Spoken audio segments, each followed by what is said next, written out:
सुप्रभात छात्रों, हम आत्मकथा के बारे में चर्चा कर रहे थे। तो पहले जो आत्मकथाएं है तो अलग है। स्वातंत्रोत्तर कालखंड की यानी 1947 से अब तक की जो आत्मकथाएं है उसके बारे में आज हम चर्चा करेंगे।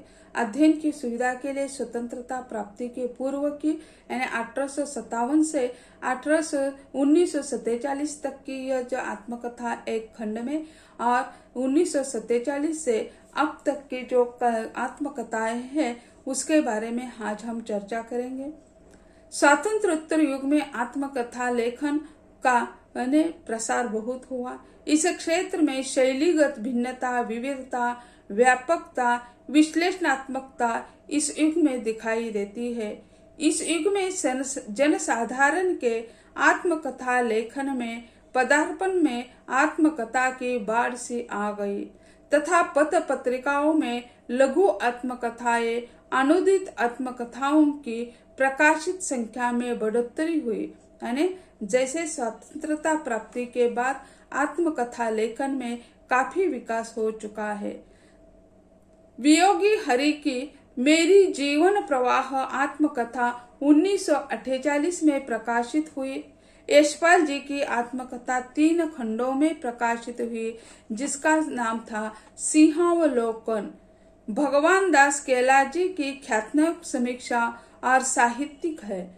इनकी खंड आत्मकथा मेरी साहित्यिक जीवन 1943 में प्रकाशित हुई। इस वर्ष किशोरी दास वाजपेयी जी की आत्मकथा साहित्यिक जीवन के अनुभव प्रकाशित हुई। यानी जैसे वियोगी हरि की मेरी जीवन प्रवाह 1948 में प्रकाशित हुई। यशपाल जी की आत्मकथा 3 खंडों में सिंहावलोकन भाग 1, भाग 2, भाग 3 प्रकाशित हुई। और भगवान दास केला की यानी मेरी साहित्यिक जीवन 1943 को प्रकाशित हुई। और उसी समय 1943 को ही किशोरी दास वाजपेयी जी की आत्मकथा साहित्यिक जीवन के अनुभव 1943 में ही प्रकाशित हो गई। जानकी देवी बजाज की मेरी जीवन यात्रा की लेखिका बजाज अशिक्षित महिला थी। ऋषभ देव रंका ने इस कृति को लिपिबद्ध किया। वह 1956 में प्रकाशित हुई। जानकी देवी बजाज जो है उन्होंने अपनी आत्मकथा लिखी मेरी जीवन यात्रा 1956 में लिखी है। वह तो यानी अनपढ़ थी, वह अशिक्षित थी, लिख नहीं सकती थी। इसी कारण ऋषभ देव रंका ने उसे लिख दिया है। सेठ गोविंद दास जी की जो आत्मकथा है वह 3 खंडों में यानी विभाजित है। जैसे यशपाल की जो आत्मकथा है 3 खंडों में विभाजित है, उसी तरह सेठ गोविंद दास जी की भी आत्मकथा 3 खंडों में विभाजित है। प्रयत्न, प्रत्याशा, नियताप्ति उपशीर्षक सहित आत्मनिरीक्षण शीर्षक से 1957 में प्रकाशित हुई। 1963 में उनकी पूरी आत्मकथा उथल पुथल का युग प्रकाशित हुआ। प्रयत्न, प्रत्याशा, नियताप्ति उपशीर्षक यानी ये नाटक के कई हिस्से है। प्रयत्न, प्रत्याशा, प्रयत्न, नियताप्ति। तो उसी तरह उन्होंने अपना जीवन ही एक रंगमंच मान लिया है। यानी जैसे हम क्या उसे मानते हैं उस पर आधारित होता है। उन्होंने रंगमंच मान लिया और फिर वह 1963 में उसको एक सूत्र में बांध दिया और उसे उजीव आत्मकथा को नाम दिया उन्होंने उथल पुथल का युग। देवराज उपाध्याय जी ने 1958 में यानी अपनी आत्मकथा प्रकाशित की। वह आत्मकथा बचपन के वे दिन शीर्षक से प्रकाशित हुई। 12 वर्ष पश्चात फिर उन्होंने 1970 में अन्य खंड आत्मकथा यौवन के द्वापर पर प्राप्त हुई। यानी पहले जो है बचपन के वे दिन 1958 में प्रकाशित की और उसके बाद 12 साल बाद उन्होंने यानी अन्य खंड यौवन के द्वापर पर यह उनकी आत्मकथा दिखाई देती है। गुरु गोविंद सिंह कृत विचित्र नाटक मूलतः ब्रज भाषा में लिखा 1698 में लिखी गई थी। वह 1961 में श्रीमती लाजवंती रामकृष्ण के प्रयास से हिंदी को एक अमूल्य आत्मकथा उपलब्ध हुई। यानी गुरु गोविंद सिंह लिखित यानी क्या है, विचित्र नाटक, ये उनकी आत्मकथा है और वह मूलतः ब्रज भाषा में है। और उस ब्रज भाषा को यानी श्रीमती लाजवंती रामकृष्ण ने 1961 में हिंदी में यानी अनुवादित करके वह सभी के लिए, यानी ब्रज भाषा में लिखा हुआ पढ़ नहीं सकते लेकिन हिंदी में लिखा हुआ पढ़ सकते हैं, तो ये एक अच्छा कार्य यानी लाजवंती रामकृष्ण जी ने कर दिया है। भगवान दिन की जो आत्मकथा है वह भगवान दिन की संक्षिप्त और विशृंखल आत्मकथा जीवन झांकी 1962 में प्रकाशित हुई। सन 1963 में संताराम बीए की आत्मकथा मेरे जीवन के अनुभव का प्रकाशन हुआ। सन 1967 में गिरिधर शर्मा की आत्मकथा और संस्मरण की पुस्तक प्रकाशित हुई। भुवनेश्वर प्रसाद मिश्र की जीवन के 4 अध्याय और एम विश्वेश्वरैया की अखंड आत्मकथा मेरे कामकाजी जीवन संस्मरण प्रकाशित हुई है। हरिवंश राय बच्चन जी के बारे में हम चर्चा करते हैं तो हरिवंश राय बच्चन जी हिंदी साहित्य के अत्यंत लोकप्रिय कवि माने जाते हैं। बच्चन जी ने अपनी आत्मकथा 4 खंडों में विभाजित कर दी है। सन 1963 से 1963 तक लिखित प्रथम खंड क्या भूलो, एक साल में जो कोई घटित हो गया, उसे उन्होंने लिखा क्या भूलो क्या याद करो का प्रकाशन हुआ। द्वितीय खंड जो है उसका नामकरण नीड़ का निर्माण, फिर तृतीय खंड बसेरे से दूर और चतुर्थ खंड दसद्वार से सोपान तक ऐसे प्रकाशित हो गए हैं। यानी अलग अलग खंडों को 4 खंडों में उनकी विभाजित है। पहला खंड क्या भूलूं क्या याद करो, दूसरा खंड नीड़ का निर्माण, फिर तीसरा खंड बसेरे से दूर और चौथा खंड दसद्वार से सोपान तक। ऐसे 4 खंडों में उन्होंने अपनी आत्मकथा यानी विभाजित कर दी है। सुमित्रानंदन पंत जी जो है, पंत की आत्मकथा का उल्लेख नहीं मिलता, परंतु उनकी रचना 60 वर्ष और रेखांकन के माध्यम से इस कवि का जीवन उजागर हुआ है। यानी सुमित्रानंदन पंत जी की कोई आत्मकथा नहीं, लेकिन एक विस्तृत किताब है 60 वर्ष और रेखांकन, जिसमें उनके जीवन के बहुत सारे पहलू दिखाई देते हैं। लघु आत्मकथाएं, इस युग में हिंदी की पत्र पत्रिकाओं में लघु आत्मकथाएं प्रकाशित हुई।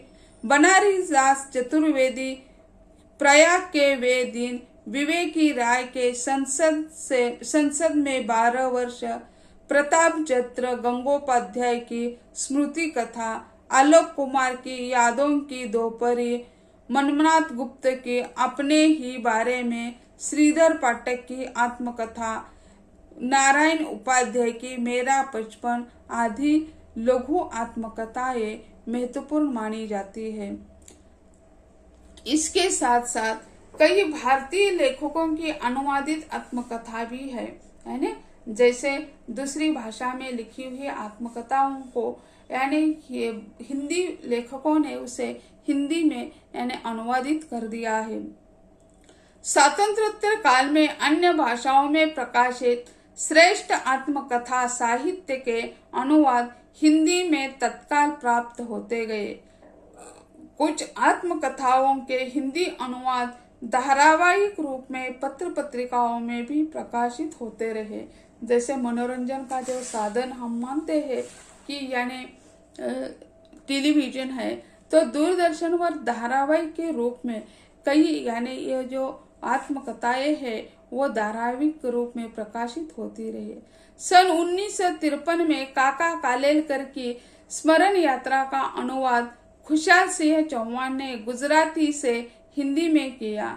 विनायक दामोदर सावरकर की आत्मकथा काला पानी शीर्षक से अनुवाद सन 1956 में हुआ। स्त्री लेखिका श्रीवास्तव सेगल की कृति प्रिजन एंड चॉकलेट केक का अनुवाद मुकुंदी लाल ने हिंदी में मेरे बचपन की कहानी शीर्षक के किया।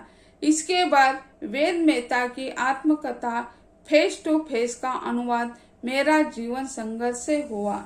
महाकवि मीरा की आत्मकथा का हिंदी में अनुवाद 1961 में अजमल अजमली ने जिक्रे मीर शीर्षक से किया। जहरुद्दीन मोहम्मद बाबर की फारसी में लिखी आत्मकथा को हिंदी में तुजक ए बाबरी के शीर्षक अनुवाद किया।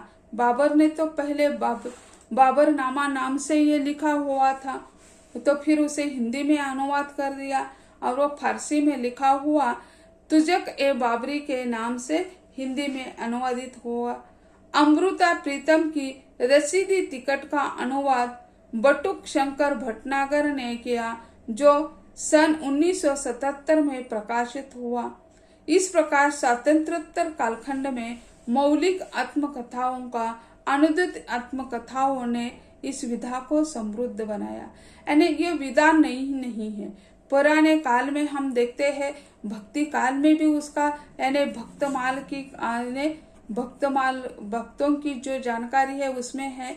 तो भक्तमाल में तो जैसे अष्टछाप कवि है तो उसकी जानकारी भी उसमें है। तो ऐसे जो है आत्मकथा का प्रादुर्भाव पहले हमें मिलता है, लेकिन स्वातंत्र प्राप्ति के पहले, स्वातंत्र प्राप्ति के बाद अनुवादित ऐसे अलग अलग विधा करके उसका अध्ययन किया। हिंदी साहित्यिकों की मौलिक आत्मकथाएं। सन 1980 के बाद हिंदी साहित्य जगत में जिन महत्वपूर्ण आत्मकथाओं का उल्लेख होता है उनमें अधिकतर साहित्यिकों की आत्मकथाएं हैं। कमलेश्वर ने अपनी आत्मकथा को 3 शीर्षकों में रखा। जैसे यानी कमलेश्वर जी ने भी आत्मकथा लिखी और उसे 3 शीर्षकों में लिखा। जो मैंने जिया, यादों के चिराग, जलती हुई नदी। तो ऐसे यानी जैसे हम देखते हैं कि बच्चन जी ने 4 विभागों में अपनी आत्मकथा विभाजित कर दी और उसे यानी अलग अलग नाम उन्होंने दिए हैं। उसी तरह कमलेश्वर जी ने भी अपने जीवन की आत्मकथा को अलग अलग नामों से अभिहित कर दिया है। जो मैंने जिया, यादों के चिराग, जलती हुई नदी, ऐसे 3 विभाग कर दिए उन्होंने। डॉक्टर बाबा साहेब अम्बेडकर के सहयोगी रहे नानक चंदसू ने जीवन के अंतिम वर्ष शीर्षक से अपनी आत्मकथा लिखी। मोहन राकेश की समय सारथी, भगवती वर्मा की ये 7 और हम, बज गोपाल दास अग्रवाल की नदिया से सागर तक, रेणु की ऋणजल धनजल, श्रुत अश्रुत पूर्व, समय की सेला पर आदि। यानी जैसे रेणु जो है तो उन्होंने भी यानी अच्छी लिखी है अपनी आत्मकथा। ऋणजल धनजल यानी ऋण मुक्ति जो मानते हैं, धनजल यानी धन पैसा जो है, श्रुत अश्रुत पूर्व, समय की शीलता। तो इसके नाम भी एक बहुत दिए हैं उन्होंने। भीष्म साहनी की आज के अतीत, कृष्णा सोप्ती के हम हशमत, राजेंद्र यादव की मुड़ मुड़ के देखता हूँ आदि अनेक आत्मकथाओं से यह विधा उत्कर्ष तक पहुंच चुकी है। तो जैसे हम देखते हैं आत्मकथा विधा जो है वो काफी विकास करती हुई दिखाई देती है। अलग अलग ढंग से हिंदी साहित्यिकों की आत्मकथा देखी, स्वातंत्र पूर्व देखी, कवियों की देखी। तो इसके साथ साथ हिंदी साहित्य में 1950 के बाद एक नया साहित्य प्रवाह आ गया, दलित साहित्य। तो दलित साहित्य जो है तो किसने लिखा? दलितों के द्वारा लिखा हुआ या दलितों के बारे में लिखा हुआ, यह विवाद का प्रश्न है। लेकिन यह अध्ययन के लिए हिंदी दलित कथा का विकास एक टॉपिक अध्ययन के लिए कर दिया है। तो दलित कथा जो है तो अलग है और दलित आत्मकथा जो है वो अलग है। तो दलित आत्मकथा के बारे में हम अगले लेक्चर में चर्चा करेंगे। आज यही कहते हैं, धन्यवाद।